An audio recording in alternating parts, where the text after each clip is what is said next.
नमस्कार दोस्तों, आशा करता हूं आप सब बहुत अच्छे होंगे। देखिए आज हम डिस्कस करेंगे 1 से 7 मार्च का द हिंदू न्यूज़पेपर और PIB that is press information bureau का इंपॉर्टेंट करंट अफेयर्स।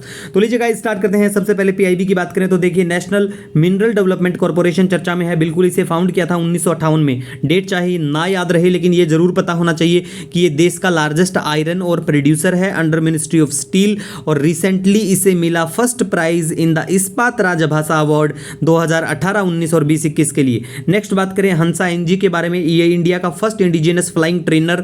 रिसेंटली इसने कंप्लीट किया अपने सी लेवल ट्रायल्स और इसे डिजाइन और डेवलप किया गया CSIR और national aerospace laboratories under council of scientific and industrial research. Next बात करें गाइस तो देखिए Arunachal Pradesh to get a greenfield airport in Hollongi. अब देखिए यहाँ जो एयरपोर्ट होगा वो 15 अगस्त 2022 को ऑपरेशनल होगा। डेट से हमें कोई मतलब नहीं है लेकिन पता होना चाहिए कहाँ पे क्या होलोंगी है और अरुणाचल प्रदेश में किस प्लेस पे कहां पे ये ग्रीनफील्ड एयरपोर्ट होगा। ठीक है भैया। नेक्स्ट देखिए बहुत इंपॉर्टेंट न्यूज है क्योंकि ब्यूरो ऑफ एनर्जी इफिशिएंसी जो है इसे बिल्कुल पूरे 20 साल हो गए। इसे क्रिएट किया गया था 2002 में और ये under of ministry of power के आता है। ठीक है, और ये एक स्टैट्यूटरी बॉडी है क्योंकि इसे बनाया गया था एनर्जी कंजर्वेशन एक्ट 2001। मतलब किसी बॉडी को अगर एक्ट के तहत बनाया जाता है तो वो स्टैट्यूटरी बॉडी होती है। इसका एक प्रोग्राम भी है जो है स्टार लेबलिंग प्रोग्राम, इलेक्ट्रिक जो अप्लायंस होते हैं उनके लिए। ठीक है,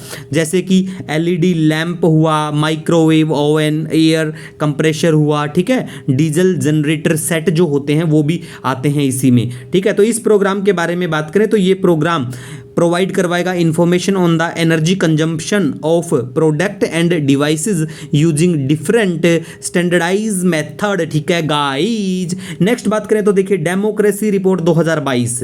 ठीक है, ये किसके द्वारा पब्लिश की जाती है? पहली बात ये पता होना चाहिए, डेमोक्रेसी रिपोर्ट पब्लिश की जाती है वी-डैम के द्वारा। इंस्टीट्यूट है एट स्वीडन्स यूनिवर्सिटी ऑफ गुटेनबर्ग में। ठीक है गाइज, और ये है ना ये जो रिपोर्ट आती है इसमें 4 प्रकार की 4 टाइप की मतलब क्लासिफाई किए जाते हैं देशों के कि कौन सी क्या कैटेगरी होंगी। ठीक, तो देखिए उसमें पहला टाइप है लिबरल डेमोक्रेसी। अब अगर हम लिबरल डेमोक्रेसी की बात करें, स्वीडन हुआ, नॉर्वे, डेनमार्क, ये सब देश आते हैं इसमें। ठीक है, उसके बाद में बात करें इलेक्टोरल डेमोक्रेसी, और फिर है नेक्स्ट इलेक्टोरल ऑटोक्रेसी, और फिर आता है क्लोज्ड ऑटोक्रेसी। ठीक है, तो देखिए इस बार की जो रिपोर्ट थी उसका टाइटल है डेमोक्रेसी रिपोर्ट 2022 का ऑटोक्रेटाइजेशन चेंजिंग नेचर। ठीक है गाइज। नेक्स्ट बात करें तो देखिए यहाँ पे ये जो रिपोर्ट पब्लिश होती है इस रिपोर्ट में कुछ फाइंडिंग्स कुछ होता है। क्या होता है? जैसे इसमें बताया गया कि level of democracy enjoyed by the average global citizen in 2021 is down to 1989 के लेवल से गिर गया है लेवल। ठीक है,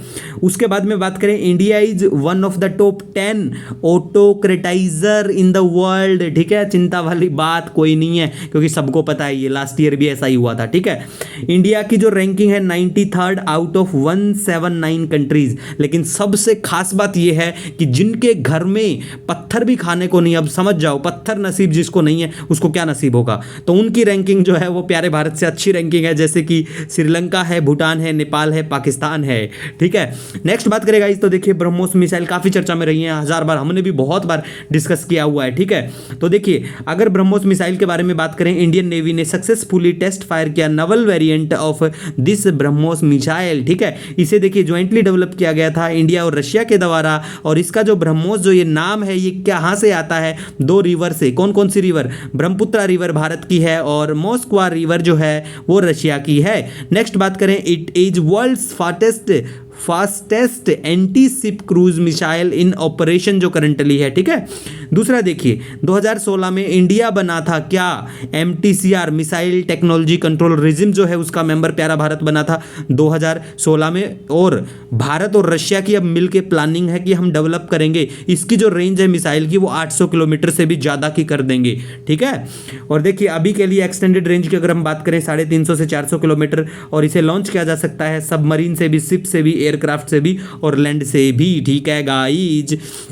नेक्स्ट बात करें गाइस, तो देखिए अब हम बात करेंगे नदन रिवर टेरापिन के बारे में। तो देखिए रिवराइन टर्टल है ये, ठीक है, नदन रिवर टेरापिन, और ये नेटिव है साउथ ईस्ट एशिया में पाई जाती हैं। और आयुष्यन की बात करें तो क्रिटिकली एंडेंजर्ड है, आयुष्यन की अगर लिस्ट की बात करें तो वहां पे क्रिटिकली एंडेंजर्ड है इनका स्टेटस। नेक्स्ट बात करें प्रधानमंत्री जन औषधि योजना। अब देखिए जन औषधि दिवस मनाया जाता है 7 मार्च को, याद रख लेना भैया, क्योंकि हमने 1 मार्च से 7 मार्च तक बिल्कुल पूरा इसका सेलिब्रेशन किया है। तो वनडे एग्जाम या फिर स्टेट पीसीएस में बिल्कुल चांस होते हैं ऐसी चीज पूछने के, क्योंकि पीआईबी में भी चर्चा में रहती हैं सब चीजें। प्रधानमंत्री जन औषधि योजना के बारे में बात करें तो देखिए pharmaceutical and medical devices bureau of India is the implementing agency of this प्रधानमंत्री जन औषधि योजना, ठीक है गाइज। और ये किसके अंडर में, अगर फार्मास्यूटिकल की बात करें, ये कैंपेन बिल्कुल है, ये प्रधानमंत्री जन औषधि योजना एक कैंपेन अंडर किसके है, फार्मास्यूटिकल डिपार्टमेंट हमारा जो है ministry of chemical and fertiliser के अंडर में आता है। तो याद रखना बिल्कुल कौन से क्या मंत्रालय की स्कीम है, पूछ लेते हैं कई बार, ठीक है। और देखिए all the district of the country have been covered under the scheme, और इसका मेनली काम है प्रोवाइड करवाना क्वालिटी मेडिसिन एट सस्ते वाले मतलब अफोर्डेबल प्राइसेस, ठीक है गाइज। नेक्स्ट बात करें तो देखिए अब प्रोनाउंसिएशन आपका कुछ भी हो सकता है, जपोरिजिया, ठीक है, न्यूक्लियर पावर प्लांट, ठीक है, ये यूक्रेन में है, बिल्कुल रशिया के द्वारा बिल्कुल इसको चारों तरफ से घेर लिया गया भैया। तो ये बनाया गया था सोवियत यूनियन के द्वारा, युद्ध वहां पे चला हुआ है, ठीक है, लार्जेस्ट यूरोप में बताया जाता है, इसी वजह से ये चर्चा में आया था अभी, ठीक है। उसके बाद नेक्स्ट बात करें Asian infrastructure development, Asian infrastructure investment bank के बारे में, ठीक है, AIIB, ठीक है, 2015 में इसको स्टैब्लिश किया गया था, बिल्कुल हेडक्वार्टर बीजिंग चाइना में है, और मोर देन 100 से ज्यादा इसमें मेंबर कंट्रियां हैं, और चाइना जो है लार्जेस्ट शेयर होल्डर है, चाइना के बाद प्यारे भारत का नंबर आता है, ठीक है, शेयर होल्डिंग की यहाँ पे अगर हम बात करें। उसके बाद में देखिए अगर हम AIIB that is Asian infrastructure investment bank की बात करें तो एक मल्टीलैटरल डेवलपमेंट बैंक है, और इसका मेनली काम है इंप्रूव करना social and economic outcomes in Asia and beyond, ठीक है। नेक्स्ट बात करें तो देखिए Konark temple town to be a 100% solar town, ये देखिए वहां की सरकार के द्वारा कहा गया। तो देखिए भैया इसके बारे में बेसिक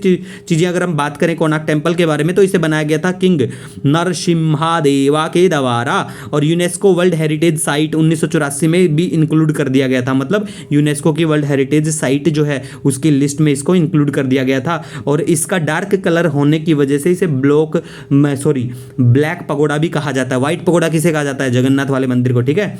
नेक्स्ट बात करें Jammu and Kashmir to get village defence group, ठीक है।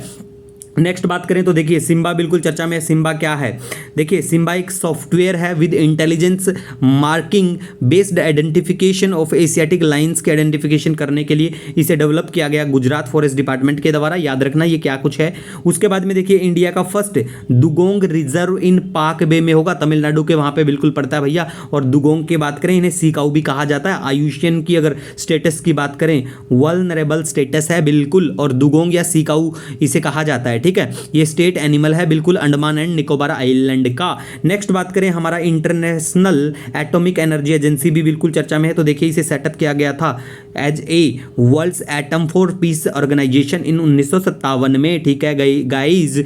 दूसरा देखिए बात करें ये बिल्कुल रिपोर्ट किसको देती है, ये जो इंटरनेशनल एटॉमिक एनर्जी एजेंसी है ये यूनाइटेड नेशन जनरल असेंबली को भी रिपोर्ट करती है, और यूनाइटेड नेशन का जो सिक्योरिटी काउंसिल है दोनों को मतलब ये रिपोर्ट देती है बिल्कुल। हेडक्वार्टर की बात करें वियना ऑस्ट्रेलिया में है। दूसरा अगर गाइज नेक्स्ट हम बात करें तो देखिए इसके कुछ प्रोग्राम भी है, जैसे एक्शन फॉर कैंसर थेरेपी है, ह्यूमन हेल्थ प्रोग्राम है, वाटर अवेलेबिलिटी इनहेंसमेंट प्रोग्राम भी है इसी का। उसके बाद में देखिए बीजू स्वास्थ्य कल्याण योजना, ये काफी चर्चा में है। और देखिए ये एक यूनिवर्सल हेल्थ कवरेज स्कीम है ओडिशा की। ओडिशा देखिए वन ऑफ द स्टेट है जिसने आयुष्मान भारत योजना को लॉन्च नहीं किया। देखिए अगर किसी स्टेट में डिफरेंट गवर्नमेंट है, सेंटर में अलग है, यहाँ पे अलग है, तो ये सब इशू चलते ही रहते हैं और चलते ही रहेंगे, ठीक है। नेक्स्ट बात करें तो देखिए आईपीसीसी भी चर्चा में है।